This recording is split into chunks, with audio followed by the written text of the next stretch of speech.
Hello everyone, my name is Paul and welcome back to the new news. I hope that you're all doing great today. I hope that you are safe, that you and your family and your friends are safe, and I hope that we're having a wonderful day. Tomorrow is Friday, so it's the end of the week, so we only have one more day until the weekend if you're in a safe location. And of course, we have a lot of news going on today, a lot of interesting things to say the least, some follow-ups on some stuff we had before, and of course, there's a lot going on, especially in the Donbass region of Ukraine, as the war continues on and that battle in the east continues. So check out the description in the video link below. And what's going on is we have fundraisers on every single stream that we do and every single video. So if you go into the description, you'll find not only just our Discord community link, awesome group of people there, but also fundraisers for places such as Ukraine, both the war effort and humanitarian efforts there. Places like the Horn of Africa, both Ethiopia and Somalia, where children are especially at risk. Children under the age of 5 are heavily affected by the droughts there and the lack of humanitarian aid reaching places such as the Tigray region and major food insecurities in those countries, as well as Southeast Asia, which is still recovering from Super Typhoon Rai. So check those out. If you have other locations or you know of other crises going on that we're maybe not reporting here at this point, please let us know, and please shoot us a couple of links. We vet these ourselves, so 80% and upwards of all of your donations actually go towards the programs and not towards things such as salaries or administration costs. They actually go towards helping the people that need it the most. And with that, we're going to go ahead and move directly into the news here. And we don't really have a whole lot going up here in the north. Been relatively quiet so far. Of course, there's been a lot this happened in the last couple of days with a lot of missile strikes. But as we move, but we actually start a little bit further south. And this is because Russia actually attempted to conduct a push again today in the Kharkiv Oblast. This is kind of along the eastern front, closer down towards Izium. We don't know the exact location. That's just kind of the general area of the front lines right now where this occurred. And basically what happened is they actually shelled Ukrainian positions for 3.5 hours. Then they tried to do an armored spearhead through the Ukrainian lines, and that, as far as we understand, that offensive assault was actually repelled by the Ukrainian troops. We have a video coming out from that today.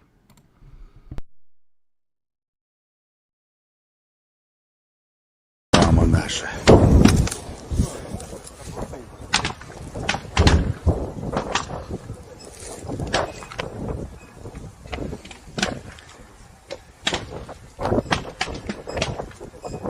Три с половиной часа общего обстрела. Сука.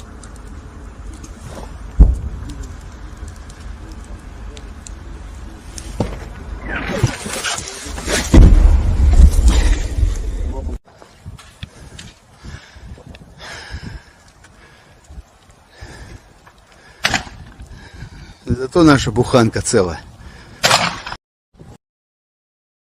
So as we can see there, things did not go very well for the Russian forces there in the Kharkiv Oblast. So that assault was repelled. As we move further south along the front here, we start to get very heavy in the news, and that's because here in Kramatorsk was once again hit by strikes. They hit the downtown part of the city, and they ended up hitting a lot of civilian infrastructure, including apartment buildings, schools, kindergarten, and apparently a factory as well. So we have a couple of images coming out from that today. So there's some of the damage to one of those apartment buildings there. I think it's pretty symbolic, the fact that the Ukrainian Trident is still hanging there and is still standing despite the amount of damage that occurred here. But also, we have a video of the actual blasts. Держись. Я ебал валю. Саня, присядь, блядь. Сейчас волна пойдет. Скорее всего. Я ебало завалил, блядь. Держишься? Я подержусь, чтобы голову ничего не прилетело. Все по... So rather large explosion, rather large strikes there. But we have some news about the Western equipment reaching the front lines as Ukrainian forces end up combating Russian forces, and that's because some M32 rotary grenade launchers actually made it to the front lines, and they were reportedly up by Rubizny, which we know is still contested. There hasn't been enough evidence to support that Russian forces have captured Rubizny in its entirety, and so let's take a look here.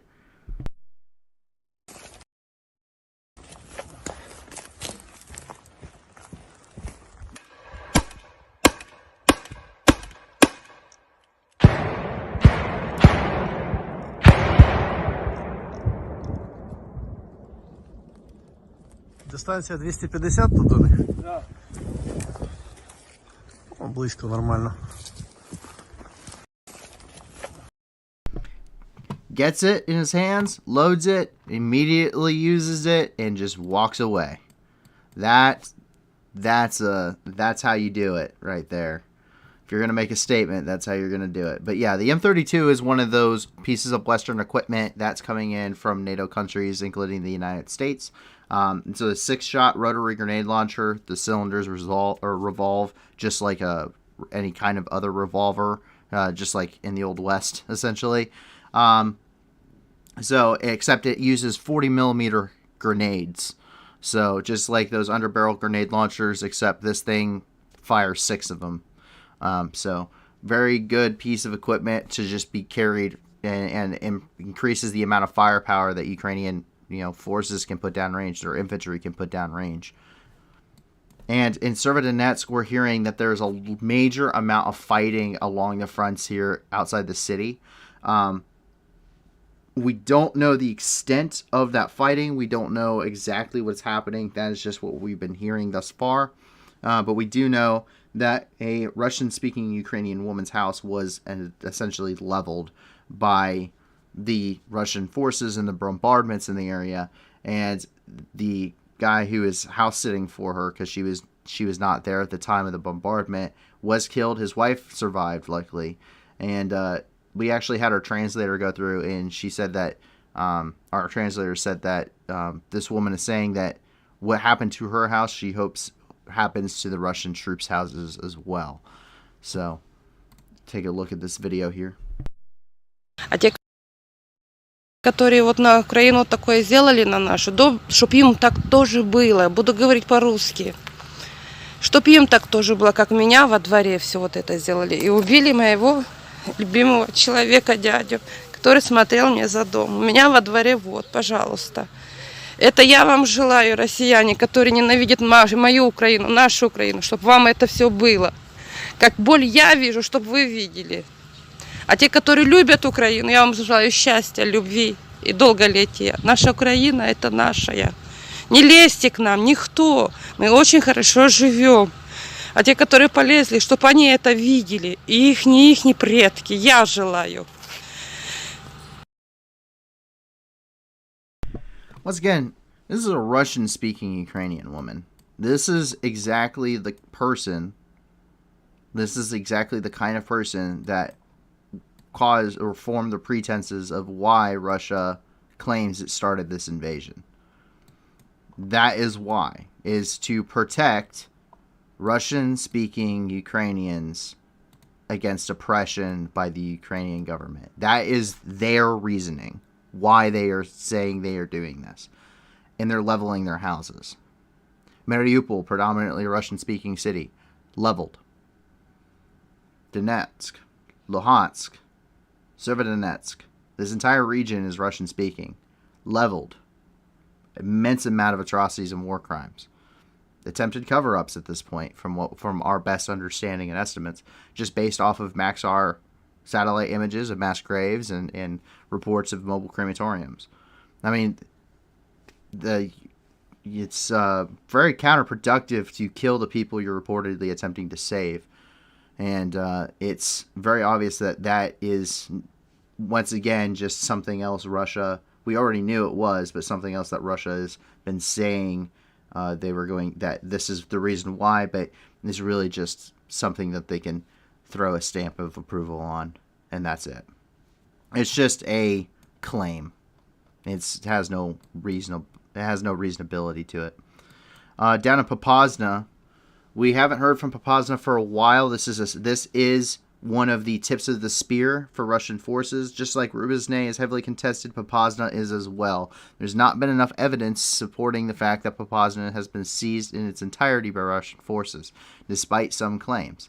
And we know that currently the fighting is extremely bitter in this area. Extremely bitter. In fact, from those coming out, it has been described as nothing more than a hell on earth. And we can see some of that here.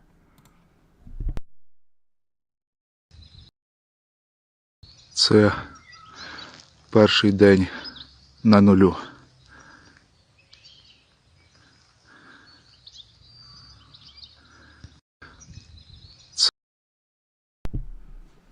So, very obviously, while not a lot shown in the video, heavy fog, but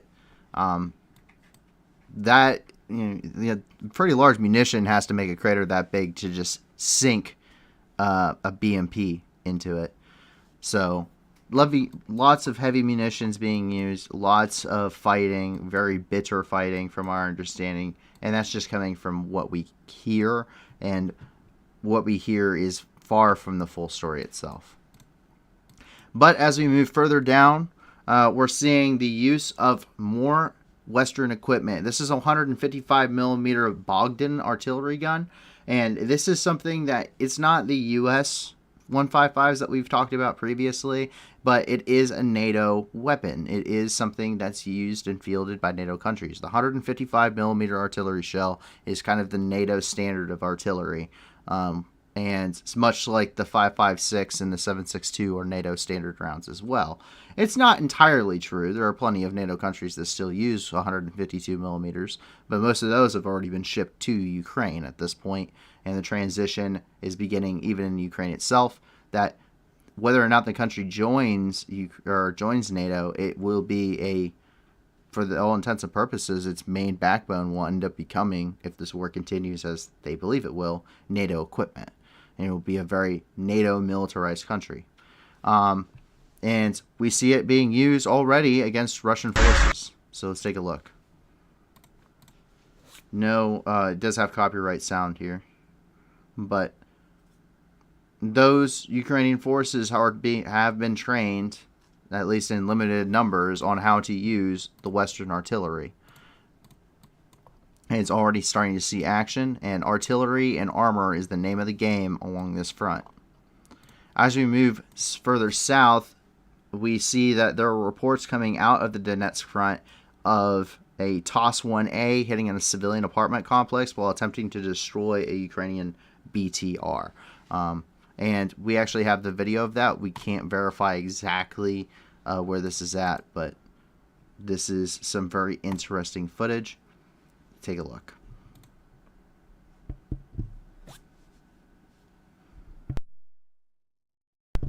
And so we see the strike there on that apartment building, and as you can see on the other side here, that is where Ukrainian troops were currently hiding and defilade. Looks like the crew was uninjured as well as the vehicle, and ended up striking the apartment building instead. But once again, would any other country have done that strike? Maybe, but when you're conducting strikes, especially in heavy populated areas, that civilian casualties is a factor you must consider. There is considerations. You do try to minimize or eliminate civilian casualties. It's not possible. War has collateral damage, like it or not. And this happened in Iraq, Afghanistan. It happens in Syria. It happens everywhere. It's an unfortunate part of war. But countries usually tend to avoid it. They attempted to shoot straight through a building. So I'm gotta ask if that's the consideration. We've seen plenty of times where it just isn't a consideration for the Russian forces at all. As we move further south, we see more Stingo P action. We couldn't exactly pinpoint where this is at along the Eastern Front, but we do know it happened along this front lines. And these Russian columns they're making some gains. They're also taking some losses too. It's very back and forth. There's a lot of offensives and counteroffensives being conducted on both sides, but they're slowly making gains. The Russian, as has been described in history, the Russian horde is making gains, just because they have the numbers to kind of blunt and take some of that inflicted damage. How much more they can take is the big question. And we do know that they are getting heavy. They're taking very heavy casualties as they're trying to push forward, and they're meeting stiff Ukrainian resistance along the entire front. They're not really making any great headway. There is no lightning fast kind of a blitzkrieg, quote unquote, strategy being used on this front line, despite the terrain playing to Russian doctrine advantage. And so even what they train to do, which is open maneuver warfare with heavy armored forces, they're not being successful even in that.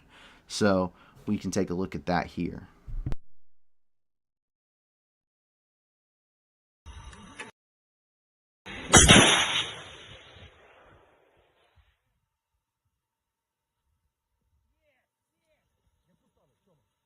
Yes! Хорош! Хорош!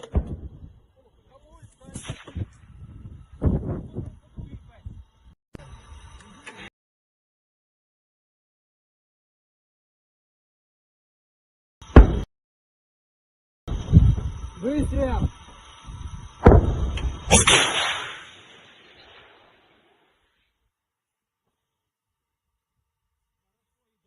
Да, воно. Блядь. Хорош! Красава!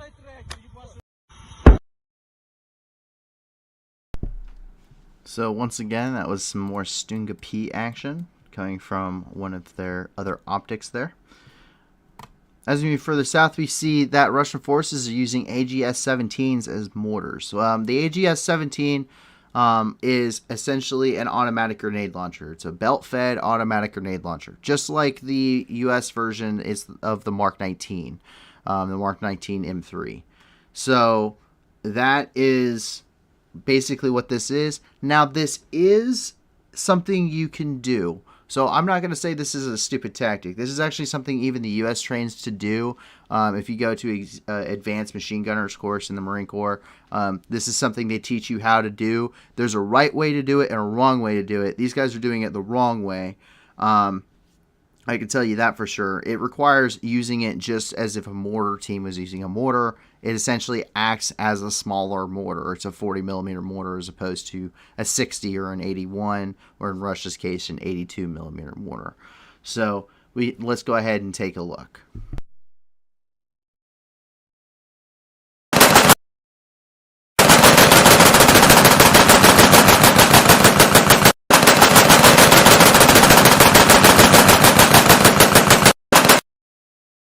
So once again, I'm not going to say this is an incorrect tactic. It's not. It's viable. Even the U.S. trains to do it. But what you don't do is you don't just kind of point it up in the air, kind of guesstimate, and then you just hold down the trigger when you're doing this. You fire it much like you would a mortar. Very slow, or a much slower rate of fire. You're using plotting boards, which is how you plot where your rounds are going to land and how you put them on target. You have forward observers. It's the same idea except with a 40 millimeter grenade launcher. And while the general idea is great here, how they're actually employing it is not. And you can tell that this is not something that they train to do and that they're probably being effective with. And as we move further along the front here, we can see that the Ukrainian Air Force is still operational. The Ukrainian Air Force has actually been seen flying sorties several times over the past about week or so. For the most part, for clear up until really last week, we weren't really seeing any kind of Ukrainian Air Force sorties. We saw stuff like the Goes to Kyiv at the beginning of the war, and then we haven't seen really anything since.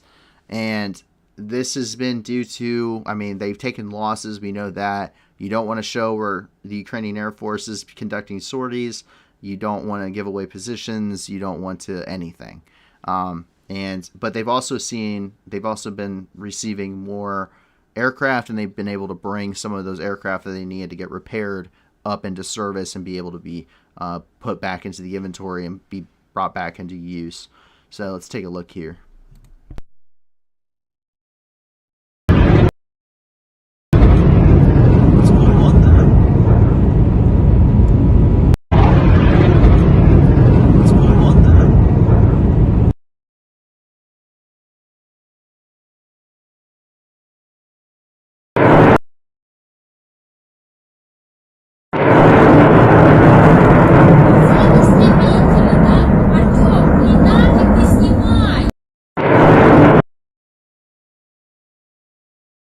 So it's great to see the Ukrainian Air Force is still up and running and that they are still conducting sorties.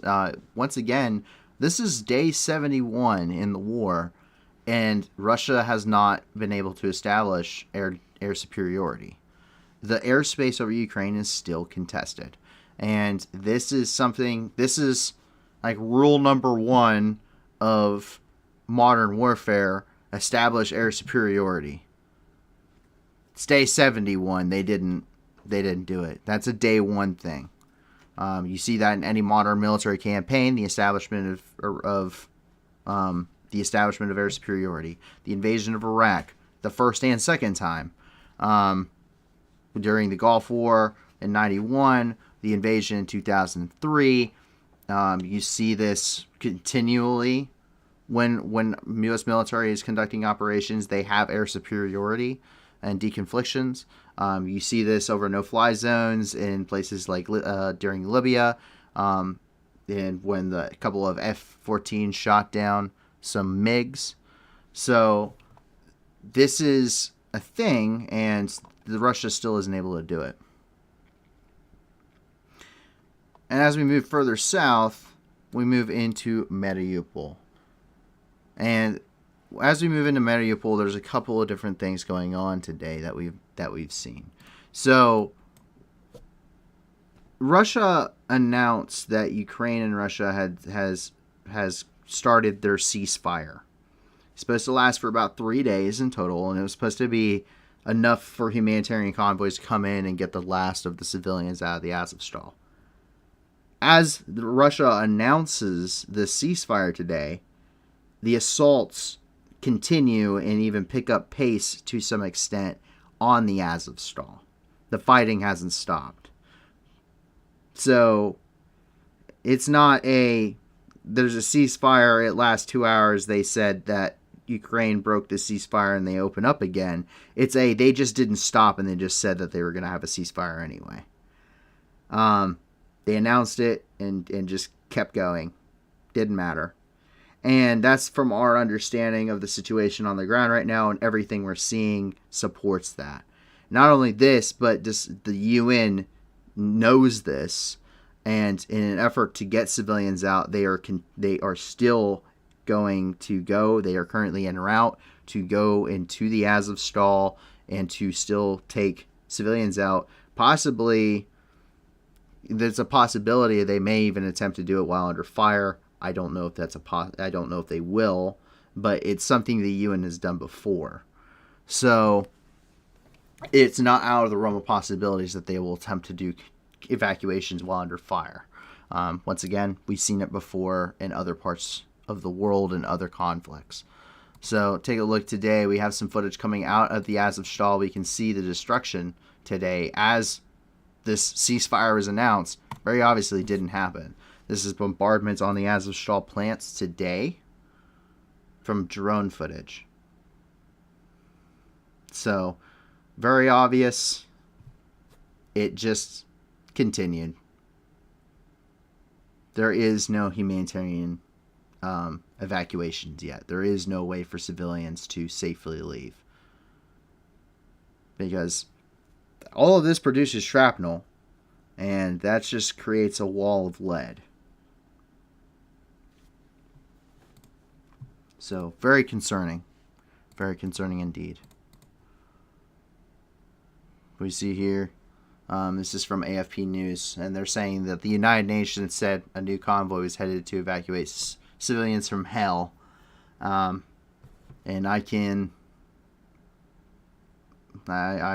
there's no other good way to pretty much describe what's happening in Mariupol other than hell. But regardless, today the Azov Battalion turned 8 years old as a unit, and they celebrated in the dark by singing some patriotic songs for the country. This is a good day. I think it's called "This is a Good Day to Be Born." I believe is the name of the song, but we have a video of them singing it alongside the Ukrainian Marines inside the Azovstal today.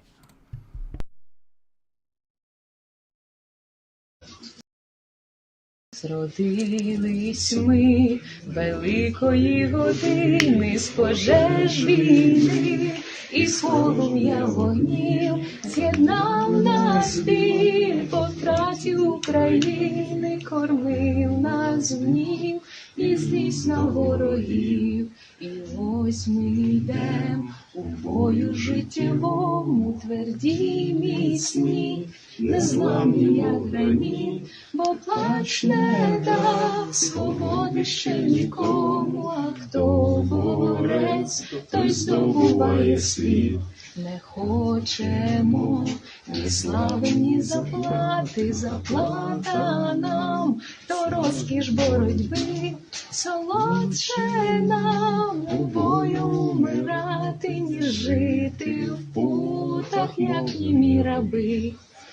Доволі нам руїни і незгоди, не сміє брат на брата йти у бій. Під синьо-жовтим прапором свободи з'єднаєм весь великий навіть світ.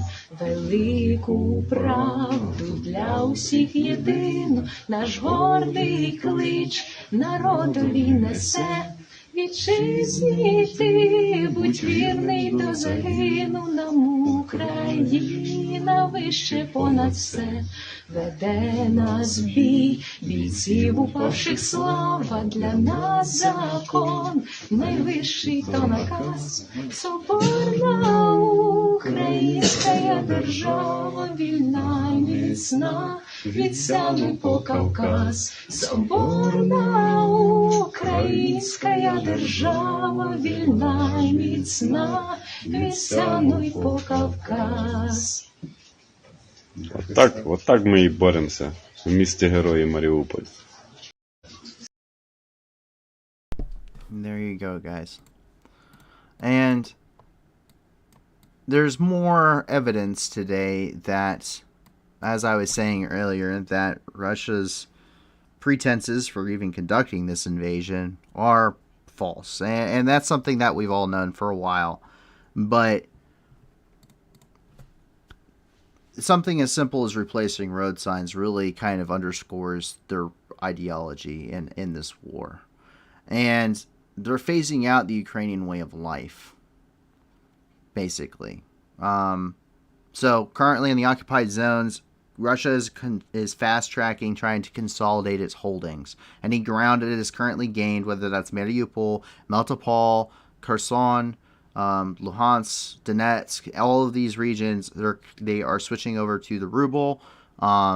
Slowly but surely, they're phasing out Ukrainian currency and switching to the ruble. The May 9th Victory Day, they're expected to have parades, and they're expected to, every citizen's supposed to get like 9,000 to 10,000 rubles or something like that from the Russian government. That way they can actually pay for things in the ruble, and they're expected to be annexing territories. And in Mariupol, it's come down to even the simple things such as the Ukrainian language. And that's because dual language signs, which were in Ukrainian and English, were seen being taken down today in Mariupol and replaced with Russian. Pure Russian language.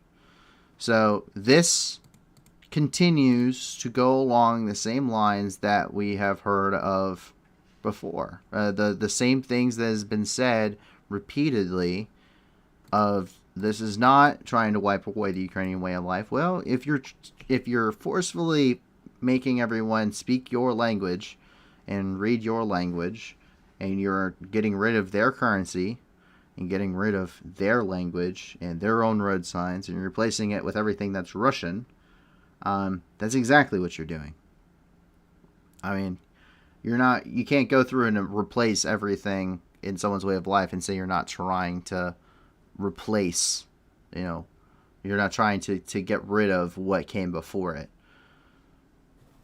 So that is a very simple, and in and of itself isn't something that you could say, but in the grander scheme of things, and with all the other evidence to go along with it, it's just another, well, it may be a small nail, but a nail in the coffin for any hopes that Russia has of saying that they have a just cause, period.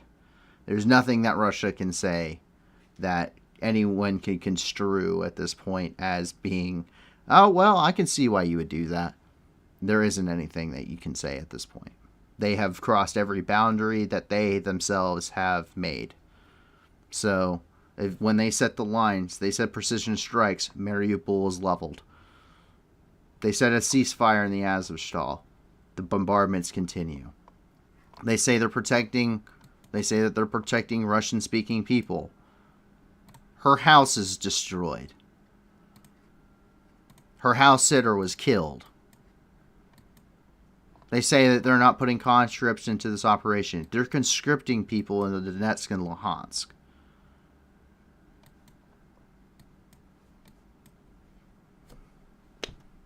I really don't know how else to add to that. I did, however, receive a question, and that was the fact that a lot of people, I say a lot of things based off of my experience that maybe not everyone understands, and including the word term sortie. So sortie, I honestly don't know the actual definition, but I do know what it in general means, and that is the fact that a sortie is a flight. They are conducting flights. And what a sortie is a flight of military aircraft conducting operations, generally speaking. So whether that's combat operations or reconnaissance, there's different types of sorties, I'm sure. But whenever I'm saying that they are conducting sorties, that just means that Ukrainian aircraft are out, whether that's a flight of aircraft, they have at least four, what they would call 4 ships, or they have 2 ships, 2 aircraft, as just the lead and the wingman, going out and conducting flights and conducting operations. So that's all I mean when I'm saying that, for those that were wondering, well, what does he mean when they're conducting sorties? Well, they're just conducting military operations. They're conducting flights for military operations. And as we move into Melitopol, more things regarding that, Russia kind of wiping away Ukrainian identity inside their occupied territories. And this is because they're once again attempting to rapidly consolidate. And May 9th Victory Day parades were seen in Melitopol. We know that they have been gearing up for this holiday, even in the occupied regions. We've seen monuments prop up. But this doesn't mean that people aren't, they're just, going along with it. Well, I'm in occupied territory now, it's hopeless. No, much like the Vichy French in World War II, where they were resisting Russian, or they were resisting German occupation, Ukrainians are still doing that, big and small. We know that there's partisan activity in Melitopol. We also see Slava Ukraini popping up on some of these wall murals for the May 9th Victory Parade, and we hear about stuff all of the time regarding this. And there's even unconfirmed reports that we've started to hear regarding huge explosions at the Melitopol airport. We don't know if that's true or not, but there has been a lot of partisan activity, and we also know that Ukraine has conducted strikes even into Russian territory. So it's not out of the realm of possibilities either. So we actually have some of this stuff here for you today.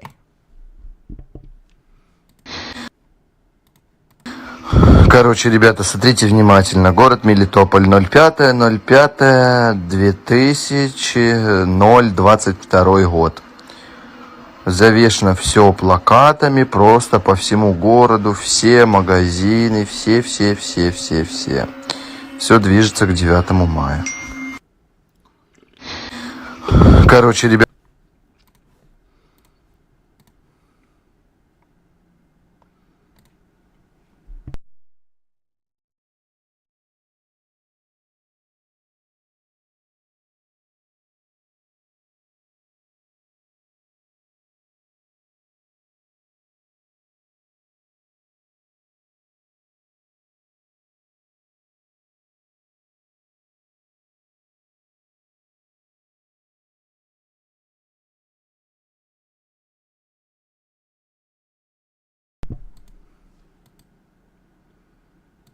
Покажет по русским СМИ. Огромная очередь на гуманитарку.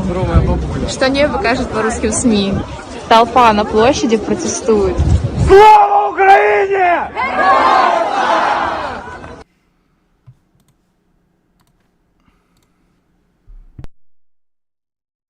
So they still continue. Regardless of what's going on, they still continue. And that is it for the official news inside of Ukraine today.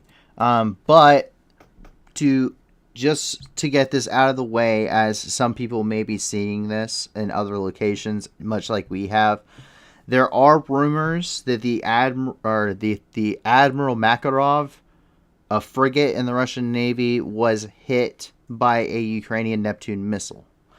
Now, we did some research. 13 hours ago, the Admiral Makarov, as well as much of the surface warship vessels for the Russian fleet, was anchored and moored inside of Sevastopol. And since the initial, I wouldn't say they're very official statements yet at all regarding this, and there isn't a lot of news coming out. There's some things that kind of hint towards this being a thing.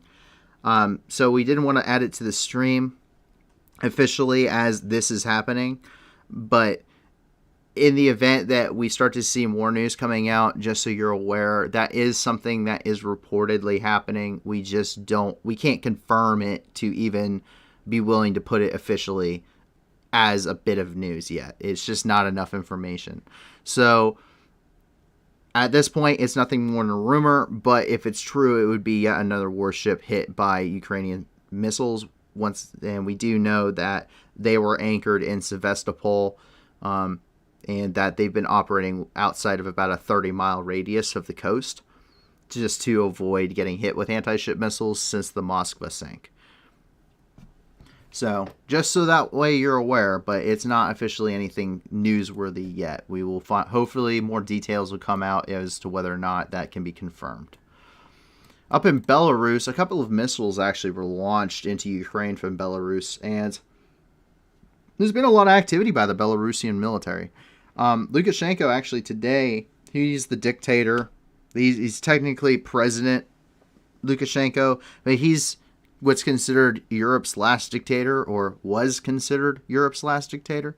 And he had just an impromptu interview with the Associated Press today, and he said, and the Belarusian military is currently mobilizing for drills, quote unquote.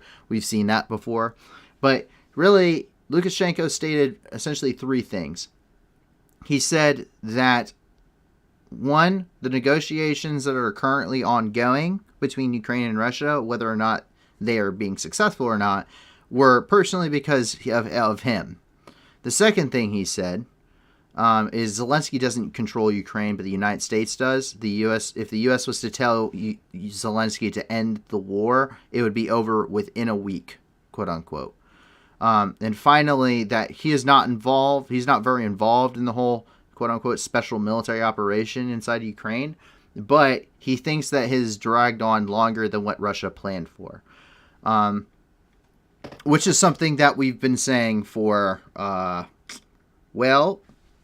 they said they were going to take it in about 5 days, and it's day 71, so you can do the math. So we know that it took longer what they were expecting for a while now. So that's kind of old news already. It's just the fact that Lukashenko himself is saying it. So whether or not Belarus is getting ready to enter the conflict, don't know, maybe not. I don't think Belarus would really add anything to the conflict that isn't already ongoing. Maybe a little bit of pressure in the north, but I can't. If the Russian military, which was considered one of the strongest in the world up until we actually saw them fight, can't do it, I don't think Belarus is going to do it either. But we do have some information regarding this. So as this loads up here, here's the Belarusian vehicles along the M1 and M10 highway intersection.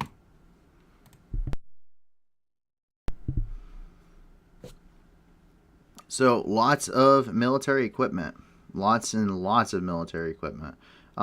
Similar kind of things that we saw prior to the invasion of Ukraine. But once again, I don't think Belarus could really add much that isn't already ongoing or that would really be worth it. I don't think they add any meaningful... I mean, maybe they don't even really have the numbers to add manpower to fix that manpower shortage. That would mean that needs mass conscription, which is something that we think Russia may be prepping to do. But it's just not... I'm pretty sure that entire column would get instantly wiped out if it stepped a single foot into Ukraine. And that's just my personal belief. But we see more here. Take a look.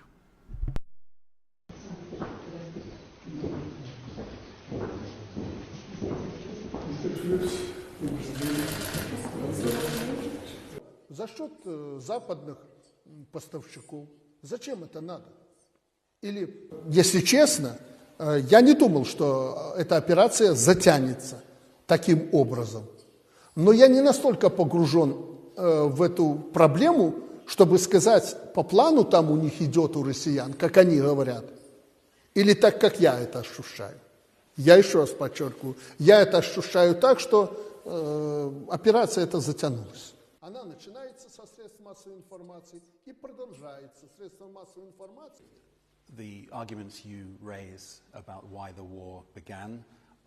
Мы категорически не приемлем никакой войны. Мы делали и делаем сейчас все для того, чтобы этой войны не было. Благодаря вашему покорному слуге, то есть мне, начались переговоры между Украиной и Россией. Я знаю позицию России, я знаю, что предлагает Россия Украине. Но почему Украина, на территории которой идет фактически война, военные действия, гибнут люди, почему Украина не заинтересована в этих переговорах? Еще один вопрос. Видят, как у нас говорят, оттяпать пол Беларуси, как это было до 1939. Не то, что применение ядерного оружия недопустимо, это еще и потому, что это же рядом с нами. Мы совсем здесь, мы не за океаном, как Соединенные Штаты Америки. Поэтому это и поэтому еще недопустимо. Но и недопустимо, что это может вообще наш земной шарик с орбиты сорвать, и мы улетим неизвестно куда. Поэтому это недопустимо. Применение ядерного оружия и прочее. Может Россия или не может, это вам надо задать руководству России этот вопрос. So there you go. There's the majority of that interview with Lukashenko. Go check out the Associated Press if you guys are looking for the full thing there. As we move further into Russia, though, we actually have a follow-up, and that's because our favorite bartenders yesterday served everyone's favorite drinks there in Nizhnevartovsk. And once again, I'm sorry for butchering pronunciation. I cannot pronounce these things. But the Recruitment and Military Registration Office got served up some specialty Molotov cocktails. So we watched the video from afar yesterday at a couple different points. But today, the video footage from those individuals themselves came out. And so we're actually going to go ahead and show this here. And it looked impressive from far away. It's even more impressive to look up front. And this just shows that there isn't full support for the Putin regime in Moscow. Let's take a look.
And so there you are.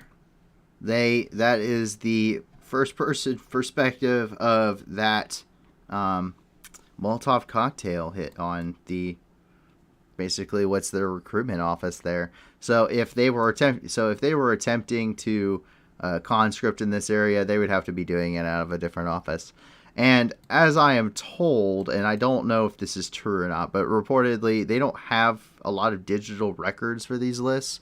So any records that burnt up, they would have to redo by hand, which is interesting. I can't entirely believe that, being what was a first world country, but to an extent I can. There's probably a lot more paperwork being done inside Russia than, say, maybe the US or the UK. And as we move into the Middle East, we see another attack in Israel. In El Ad, 3 were killed and several others injured after a couple of individuals now that we know. This was later released from the authorities that there are 2 suspects at this point.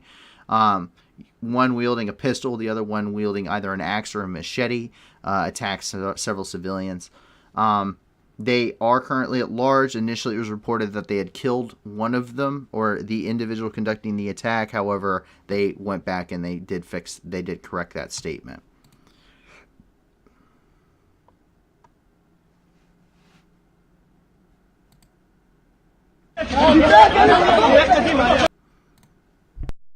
Why?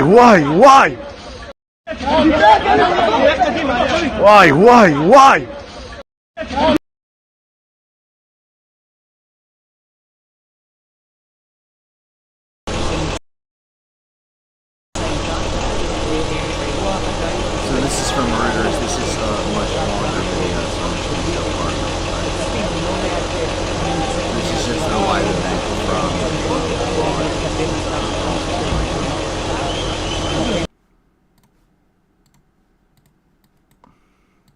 And then as we move into Iraq, we see a lot more stuff developing up here in the north. We can actually start to see. So we've heard a lot about the strikes being conducted against the PKK by Turkish forces in Iraqi Kurdistan. But today we actually see some of that fighting ongoing. So this is a video of some of those clashes that reportedly happened either today or yesterday between the Kurdish PKK and the Turkish forces operating in northern Iraq. So let's take a look.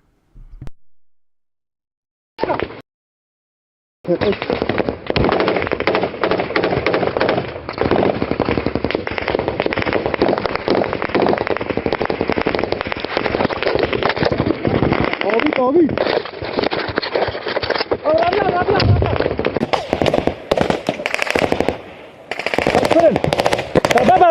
Vara.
And so that was part of those clashes between Turkish forces and the PKK.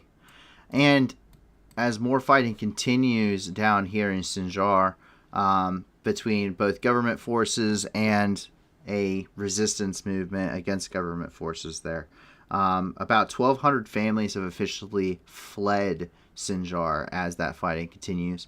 And it's effectively displaced about 4,000 people. You can see that photo here. So the fighting continues to rage on inside of Iraq. But that's not the only thing currently ongoing. A dust storm is continuing to ravage the entire country at this point, and there are a lot of victims currently. More than 800 residents, in fact, in Alianbar Governorate, reported being suffocated as a result of the dust storm. And there's a huge number of complaints that include government troops and militias operating within the area, conducting counterinsurgency against things like the Islamic State. And so we actually can take a look at that here. As you can see, it's quite the dust storm. These things suck. I've been through a couple of them when I was there, and it feels like you are suffocating. You are, in fact, suffocating. It is an absolutely miserable time, and I do not envy these people whatsoever. This sucks. This absolutely sucks. The government is telling people just to stay indoors and to basically cover up as much as you can, cover up the windows, cover up the doors, and keep that dust from coming in to the house. And as we move up here into Armenia, the protests in Yerevan continue into the 5th day. This is the opposition party protesting the ruling party, as sweeping concessions are expected to be made regarding by Armenia as proposals from Azerbaijan roll into the government for consideration as a peace agreement between the two nations. And so we actually saw some of the footage today coming out from in front of the Armenian police building, which they're in Yerevan, which the police have been trying to suppress these protests as much as possible, but it is not going very well. There's a lot of clashes between the protesters and the police. So we have a couple different things here. Let's take a look.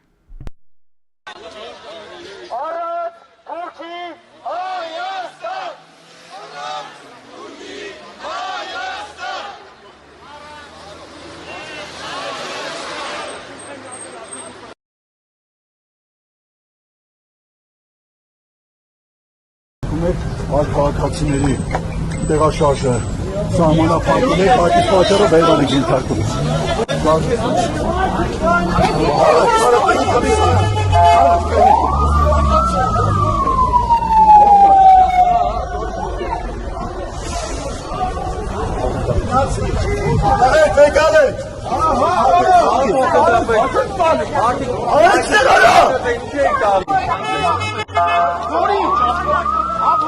Վերցրեցի։ Իսկույն դավայ։ Սաղը ով կստե։ Իսկ դավաճո։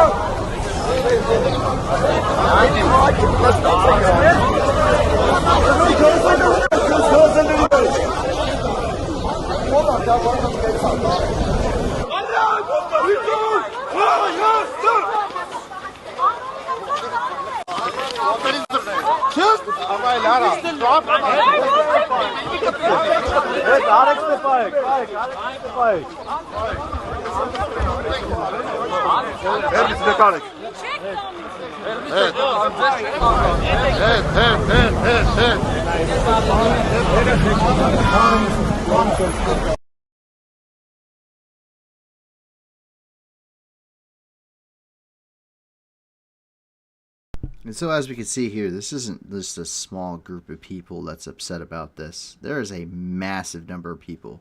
And as you can see here, the police just waiting. And we can tell that they are not very, calm about the situation at all.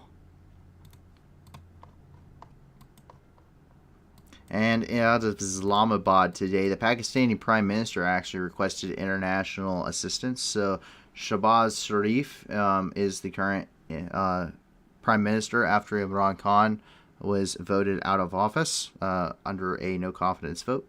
And there have been several severe floods in Afghanistan that we've reported on.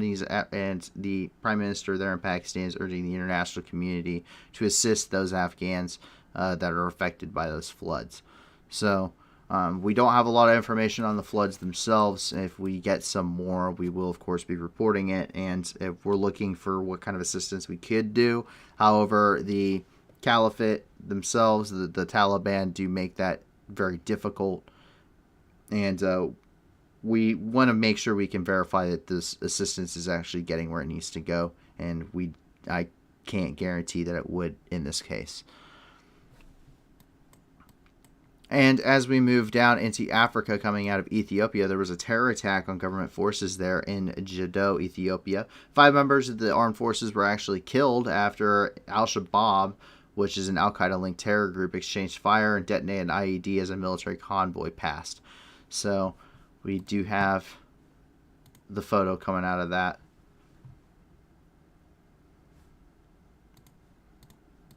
And in Mali, a peace agreement has occurred between 2 terror groups, the Islamic State and the JNIM, which is another Al-Qaeda-linked terror group there in Mali. Basically signed or basically came to a peace agreement between them two, not just in Mali, but also in parts of Burkina Faso and of Niger, as they are attempting to refrain from actually fighting each other and actually kind of trying to turn their focus on those government forces in there as these groups continue to gain strength within the entire continent of Africa. We see them in Somalia, we see them in Nigeria, Burkina Faso, Mali, even in some areas such as Burundi, and it just goes on and on. Mozambique's a very big hotspot for the Islamic State, so they are continuing to garner support in these regions. And over here in Haiti, we have some news going on. Some gang violence is causing thousands of people to flee out of Haiti. So there's a couple of rival gangs there in Port-au-Prince that's killed dozens of people and forced thousands of people to flee their homes. And basically they're fighting over, it's a turf war. It began late last month, and 39 people have at least been killed, and 23 houses burned, 48 schools, and 5 medical centers, and 8 markets had to be closed. So very intense fighting in this area. There's fuel shortages, because they're hijacking fuel tankers. So it's very, very concerning what's kind of going on there in Port-au-Prince. I don't know how much the authorities are actually able to do with this. It's a very large level of widespread violence in the city. So we got this from the U.S. News. If you guys want to check them out, that is the link there for y'all. And as we move up into North America, first of all, the State Department has reportedly announced that they are going to be sending $387 million in additional humanitarian assistance to Ukraine, according to Ned Price from the U.S. State Department. And we're hearing off of this secondhand currently. So this was reportedly said in a press conference. I'm currently looking for those transcripts for you guys. And then U.S. Intel, according to NBC, and in an NBC exclusive, in fact, U.S. Intel actually assisted in the sinking of the Moskva.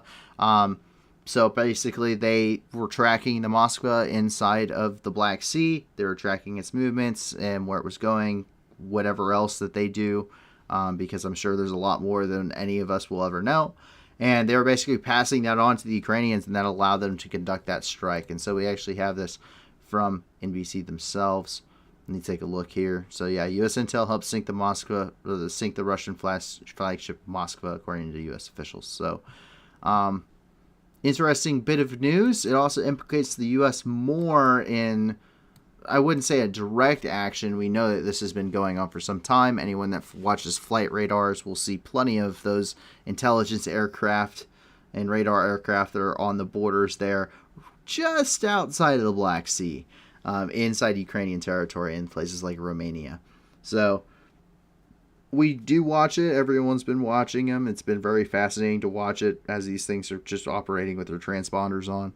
I'm sure there are many more without them, but it just adds more it just adds another level of U.S. assistance to Ukraine that most people don't talk about. They talk about the materials, but if you don't know where to shoot, you can't shoot them to begin with. And that it doesn't matter what you send to them if they don't have if you don't give them the intelligence on enemy movements to actually use it against them. So very important information there. And we actually are going to jump around here for the last bit. So we have 2 final points, and I couldn't get over these last 2 because it was I just couldn't believe it. First of all, in Switzerland, 500 kilograms, which is 1,100 pounds of cocaine, was seized at the Nespresso factory in Vermont. It's a coffee company. So this was, I got to show you the picture.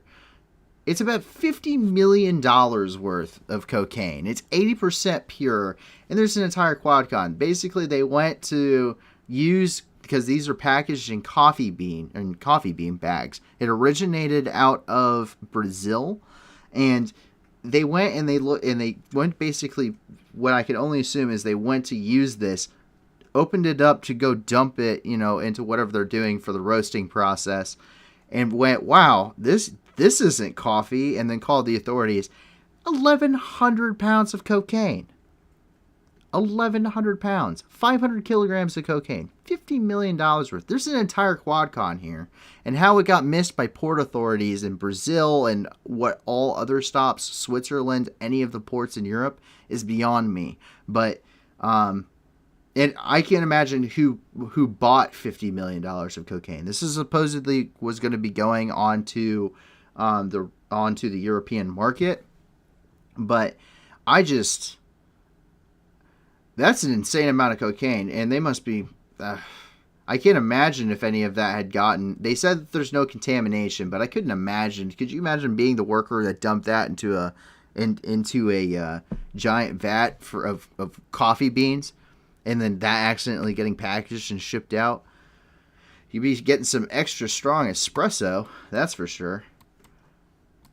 But you wouldn't be able to do any of that in space because Canada and all of its priorities in the last about week or so has decided that they wanted to make crime illegal in space. So this wasn't exactly a big problem before. In fact, I probably wouldn't vet an astronaut to go to space if they had a criminal history. But apparently it's illegal for them to commit crimes in space or on the moon. Quote, this is coming from the Canadian Parliament on April the 28th. It's a little bit of older news, but still absolutely fascinating.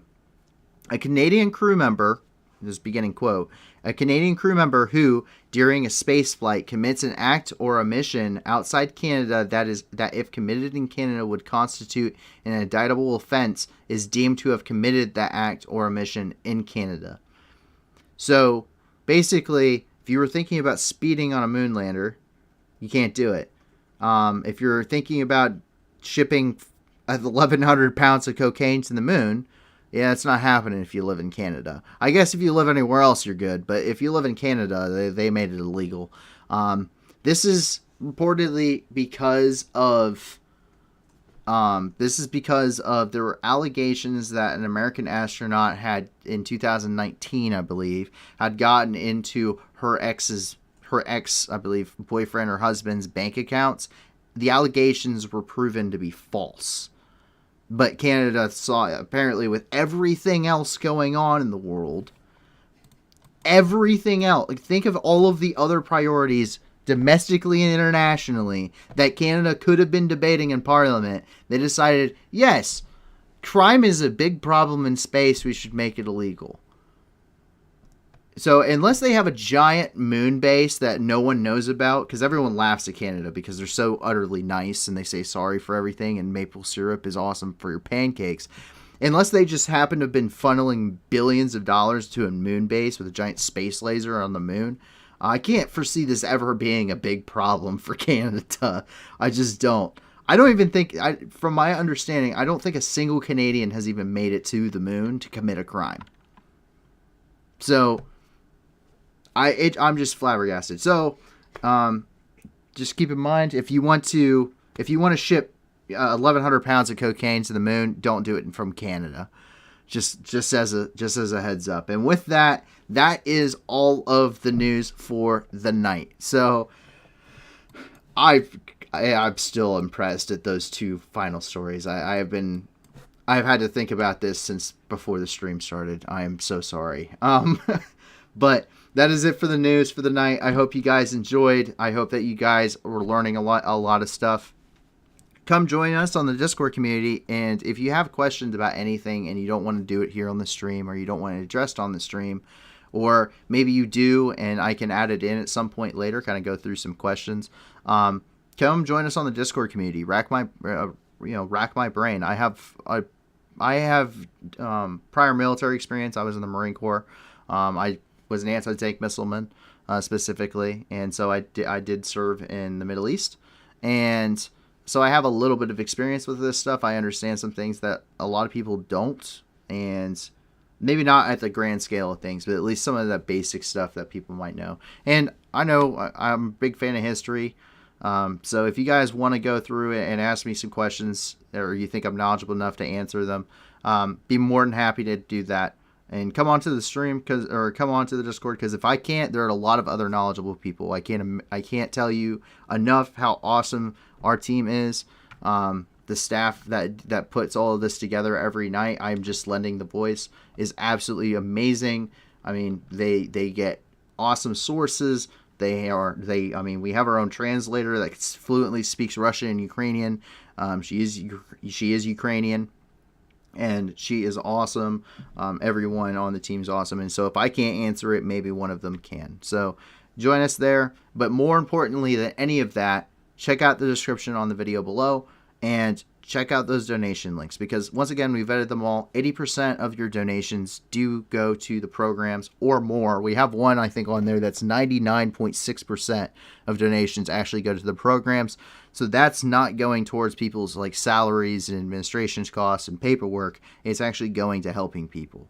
And we want to help people in Ukraine. We want to help people all over the world. We want to be the news that gives back. And we can only do that with your support. So if you can't give a lot, give a little. If you can't give anything at all, I understand. Give us a like and subscribe, because that's the only way we reach more people. And that's the only way we're going to be able to get more people in here and put donations actually onto the stream once we're large enough to get monetized, and actually help a lot of people, the millions of people that could use help throughout the world.